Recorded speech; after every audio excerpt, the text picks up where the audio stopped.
ஒரு கப்பு கேழ்வரகு மாவு எடுத்துருக்கோம். இந்த ஒரு கப் மாவை வந்து நம்ம ஒரு கப்பு தண்ணி ஊற்றி கரைச்சி வச்சுக்கலாம். இந்த ஒரு கப் தண்ணி எடுத்து இதை அப்படியே ஊற வச்சிடணும். ஊற வச்சுட்டு ஒரு 5 நிமிஷம் ஊறட்டும். நல்லா கரைச்சி வச்சுக்கலாம். கரைச்சி வச்சுட்டு நம்ம வெந்நீர் ஒரு கப்புக்கு 4 கப்பு தண்ணி ஊற்றி வெந்நீர் வைக்கணும். ஃபுல்லாக கொதிக்க வேண்டாம். ஒரு பபுள் வந்தால் போதும். அதில் இதை ஊற்றி கரைச்சி கஞ்சி காய்ச்சிடலாம். கேழ்வரகு கஞ்சி நல்லா கை வச்சும் கரைச்சிடலாம். இல்லை நீங்கள் விஸ்க் வச்சிருந்தீங்கன்னா விஸ்க்லையும் கரைக்கலாம். கையில் கரைச்சிட்டிங்கன்னா கட்டி இல்லாமல் வரும். இது பாருங்க, இந்த அளவுக்கு கரைச்சி வச்சுட்டோம். நம்ம இந்த அளவுக்கு இருக்கட்டும். இப்போ நம்ம தண்ணி எடுத்துக்குவோம். தண்ணி எடுத்து வெந்நீர் வச்சுட்டு இது பண்ணலாம். ஒரு கப் மாவுக்கு 4 கப் தண்ணி. இப்போ இந்த அளவுக்கு அது பபிள் வந்தால் போதும். நம்ம இப்போ வந்து இதை ஊற்றி கிண்டிடலாம்.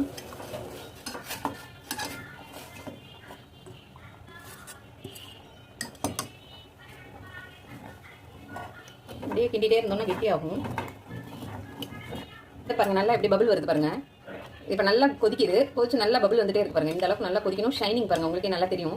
ஷைனிங் நல்லா ஷைனிங் வருது. இது வந்து கேழ்வரகு கஞ்சி. கூழ் ஒரு நாள் செஞ்சு காமிக்கிறேன். கூழ் வந்து அரிசி பச்சரிசியை உடச்சிட்டு அதில் செய்யணும். இது வந்து கஞ்சி.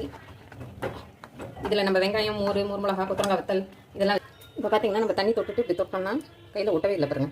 நல்லா வெந்துருக்கு பாருங்க. நல்லா ஆடுது வெளில பாருங்க. இப்படி டக்கு டக்குன்னு நல்லா வெந்துருச்சு. இன்னும் கொஞ்சம் ஆறட்டும்.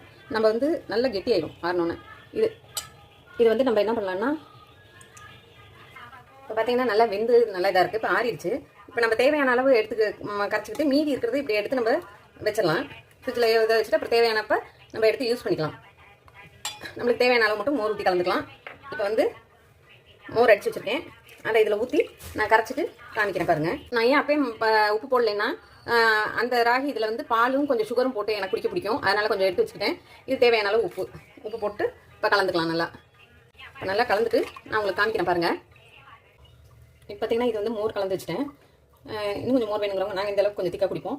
மோர் வேணுங்கிறவங்க இன்னும் கொஞ்சம் ஊற்றிக்கலாம். இது வந்து எனக்கு வந்து பாலும் சுகரு ஏலக்காய் தூள் போட்டு எனக்கு எடுத்து வச்சுருக்கேன். இப்போ கேழ்வரகு கஞ்சி முடிஞ்சிருச்சு. இது வந்து மோர் ஊற்றுனது. வெங்காயம் போட்டிருக்கேன், சின்ன வெங்காயம் போட்டிருக்கேன். அதை தொட்டு கொத்தரங்காய் வத்தல், சின்ன வெங்காயம், மோர் மிளகா. இது வந்து எனக்காக கொஞ்சமாக வந்து பால் ஊற்றி ஏலக்காய் தூள் போட்டு சுகர் போட்டு எடுத்து வச்சுருக்கேன். ரெண்டுமே நல்லாயிருக்கும். ஹெல்த்தி ஃபுட்டு தான் இது. இந்த வீடியோ உங்களுக்கு பிடிச்சிருக்கும்னு நினைக்கிறேன். வீட்டில் செஞ்சு பாருங்கள். இது மாதிரி செஞ்சு பார்த்துட்டு எப்படி இருக்குன்னு சொல்லிட்டு கமெண்ட்டில் சொல்லுங்கள். சப்ஸ்கிரைப் பண்ண எல்லாருக்கும் நன்றி. லைக் பண்ண எல்லாருக்கும் நன்றி. சப்ஸ்கிரைப் பண்ணாதவங்க சப்ஸ்கிரைப் பண்ணுங்கள். தேங்க்யூ.